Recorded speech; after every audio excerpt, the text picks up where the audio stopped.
বন্ধুরা আজ আর কিছুক্ষণের মধ্যে শুরু হতে যাচ্ছে ভারত এবং বাংলাদেশের মধ্যে প্রথম টি20 ম্যাচ গোয়ালিয়রের মাঠে। কিন্তু বন্ধুরা এই ম্যাচ 20 ওভারের হবে না। ভারত এবং বাংলাদেশের মধ্যে এক ওভারের মানে সুপার ওভারের হবে এই প্রথম টি20 ম্যাচ। আপনারা যদি জানতে চান যে কেন হবে এই প্রথম টি20 ম্যাচ ভারত এবং বাংলাদেশের মধ্যে সুপার ওভারের, তাহলে বন্ধুরা ভিডিওটি লাইক করে চ্যানেলটাকে সাবস্ক্রাইব করে রাখুন।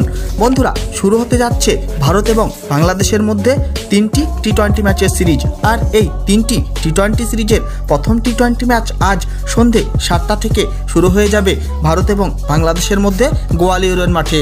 এবং ওয়েদার রিপোর্টে বলা হচ্ছে যে আজ গোয়ালিয়রের মাঠে বৃষ্টির সম্ভাবনা আছে প্রচুর। বন্ধুরা আর এই বৃষ্টির কারণে যদি এই প্রথম টি20 ম্যাচ ভারত এবং বাংলাদেশের মধ্যে শুরু হয় রাত্রি 8টার পর, তাহলে এই ম্যাচ 15 ওভারের হতে পারে। কিন্তু বন্ধুরা বৃষ্টি যদি রাত্রি 9:30টার পর বন্ধ হয়, তাহলে এই প্রথম টি20 ম্যাচ ভারত এবং বাংলাদেশের মধ্যে 5 ওভারের হতে পারে। এবং বৃষ্টি যদি রাত্রি 11টার পর বন্ধ হয়, তাহলে এই প্রথম টি20 ম্যাচ এক ওভারের মানে সুপার ওভারের হবে ভারত এবং বাংলাদেশের মধ্যে। কিংবা এই ম্যাচ বৃষ্টির কারণে বাতিল হয়ে যেতে পারে।